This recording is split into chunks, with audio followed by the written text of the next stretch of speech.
Dear students, good morning.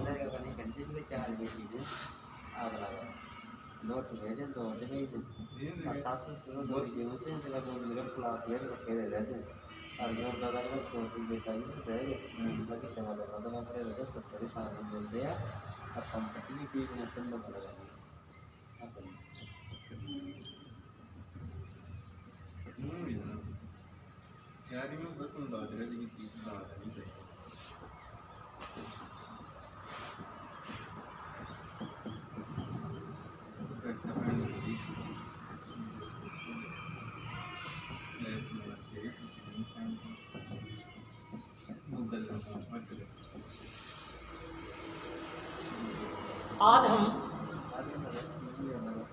हमारे subject biology में नया लेसन शुरू कर रहे हैं। लेसन नंबर 6 जो बॉटनी से रिलेटेड है, इसका नाम है पादपों में जल अवशोषण व रसारोहण। इस चैप्टर से पहले हमने पार्ट 12 तक अध्ययन किया था। आज का पार्ट नंबर 13 है। इस लेसन के अंतर्गत हम पादपों में जल अवशोषण किस प्रकार से होता है, जड़ों द्वारा अवशोषित जल पौधे के शीर्ष भाग तक किस प्रकार पहुंचता है, इसका विस्तार से अध्ययन करेंगे। तो सबसे पहले हम जल के बारे में जानकारी प्राप्त करते हैं।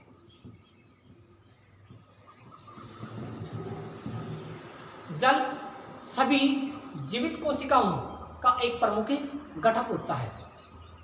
जल सभी जीवित कोशिकाओं का एक प्रमुख घटक होता है तथा जितनी भी जो क्रियाएं होती हैं उनके लिए यह एक माध्यम के रूप में कार्य करता है। या यूँ कह सकते हैं सभी जैविक क्रियाओं के लिए जल आवश्यक होता है। पौधों में जल की पूर्ति मृदा से होती है। पौधों में जल की पूर्ति मृदा से होती है। याद रखिए, पौधों में जल की पूर्ति कहाँ से होती है? मृदा से होती है। और मृदा के लिए जल का जो प्रमुख स्रोत होता है वह होता है वर्षा। पौधों को जल मृदा से प्राप्त होता है और मृदा में जल वर्षा से आता है। इस प्रकार से मृदा जल कई प्रकार का होता है। मृदा जल के प्रकार, मृदा जल विभिन्न प्रकार का होता है, जैसे केशिका जल, कैपिलरी वाटर, आर्द्रताग्राही जल,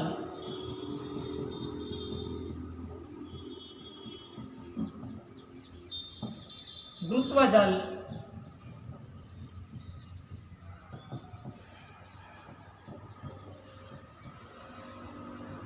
रासायनिक बंधित जल आदि।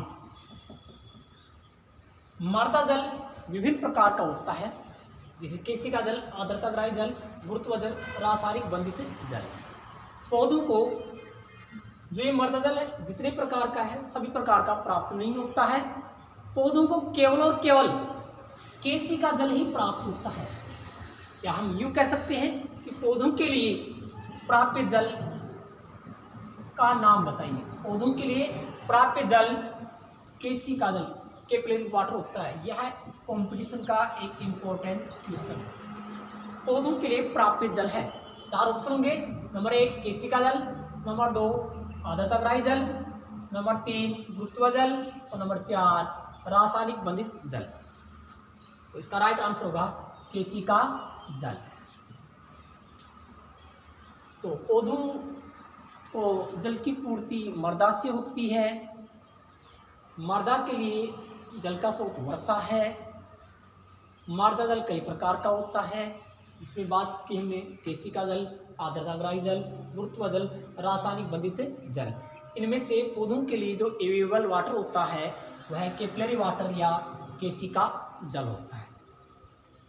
हम बात करते हैं कि पौधे का कौन सा भाग जल अवशोषण करने का कार्य करता है।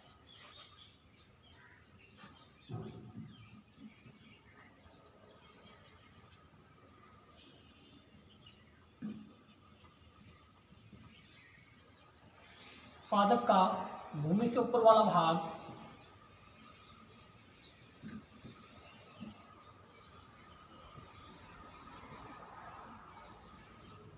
जिस पर पत्तियां, शाखाएं, पुष्प आदि स्थित होते हैं वह भाग पर्वा भाग कहलाता है। और भूमि के अंदर वाला भाग मूल कहलाता है। तो ये पौधे की जो मूल है ये मृदा में स्थित होती है। मूल पर बाल के समान रोम पाए जाते हैं जिनको मूल रोम कहते हैं। ये एक मूल का डायग्राम बना रहा हूँ। मूल का जो शीर्ष भाग होता है इसके ऊपर एक टोपीनुमा संरचना पाई जाती है। ये टोपीनुमा संरचना जिसको मूल गोप कहते हैं, रूट कैप। इससे ऊपर वाला भाग धैर्य वर्दी क्षेत्र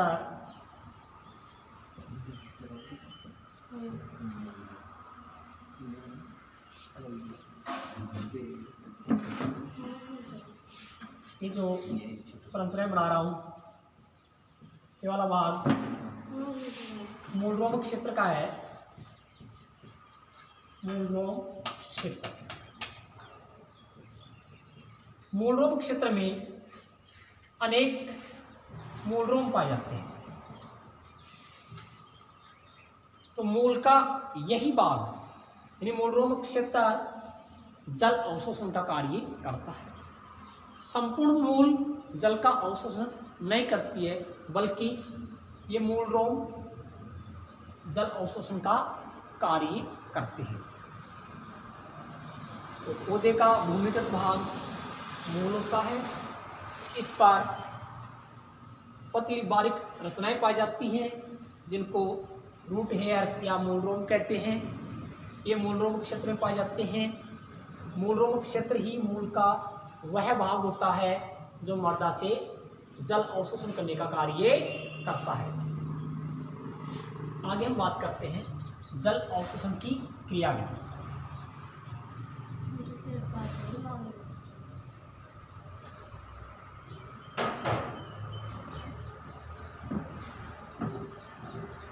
जल अवशोषण की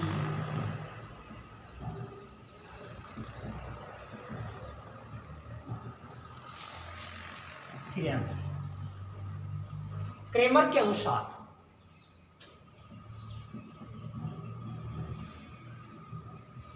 अनुसार जल अवशोषण दो प्रकार का होता है,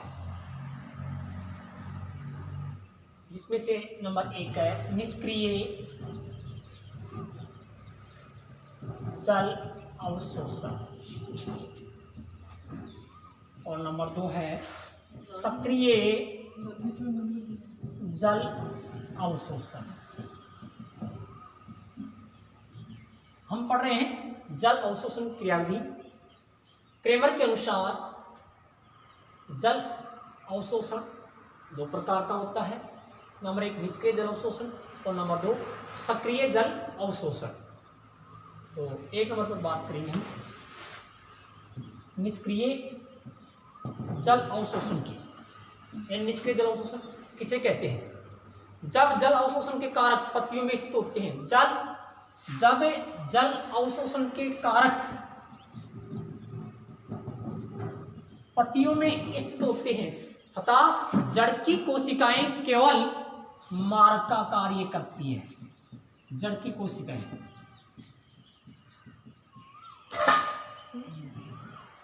केवल मार्ग का कार्य करती हैं, तो इस प्रकार का जल अवशोषण निष्क्रिय जल अवशोषण कहलाता है।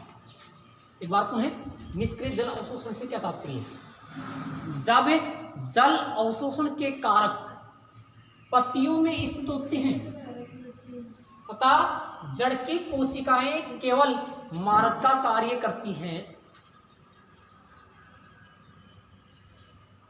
जब जल अवशोषण के कारक पत्तियों में स्थित होते हैं तथा जड़ की कोशिकाएं केवल मार्ग का कार्य करती हैं, तो इस प्रकार का जल अवशोषण निष्क्रिय जल अवशोषण कहलाता है।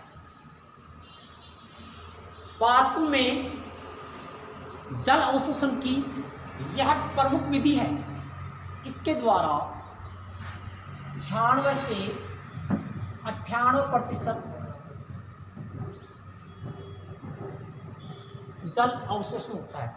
याद रखिए, पौधों में जल अवशोषण की प्रमुख विधि कौन सी है? इसका राइट आंसर होगा निष्क्रिय जल अवशोषण।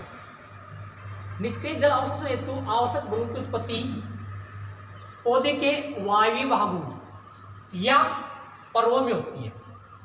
निष्क्रिय जल अवशोषण हेतु पौधों में आवश्यक बलों की उत्पत्ति या तो पौधों के जो वायवीय भाग हैं उनमें होगी या पर्वों में होती है। निष्क्रिय जल अवशोषण के द्वारा 96 से 98% जल का अवशोषण होता है। निष्क्रिय जल अवशोषण में ऊर्जा की आवश्यकता नहीं होती है। एक बार पुनः निष्क्रिय जल अवशोषण से क्या तात्पर्य और इसकी विशेषताएं क्या है? जब जल अवशोषण के कारक पत्तियों में स्थित होते हैं तथा जड़ की कोशिकाएं केवल मार्ग का कार्य करती हैं, तो इस प्रकार का जल अवशोषण निष्क्रिय जल अवशोषण कहलाता है। निष्क्रिय जल अवशोषण में आवश्यक बल की उत्पत्ति पौधे के वायवीय भागों या पर्वों में होती है। इस प्रकार के जल अवशोषण में ऊर्जा की आवश्यकता नहीं होती है। अगली विशेषता, पौधों में जल अवशोषण की प्रमुख विधि निष्क्रिय जल अवशोषण होती है। इसके द्वारा कुल जल अवशोषण का 96 से 98% जल अवशोषण होता है। जल अवशोषण की दो प्रमुख क्रियाविधि हैं। इसमें निष्क्रिय जल अवशोषण के बारे में अध्ययन किया। नंबर 2 है सक्रिय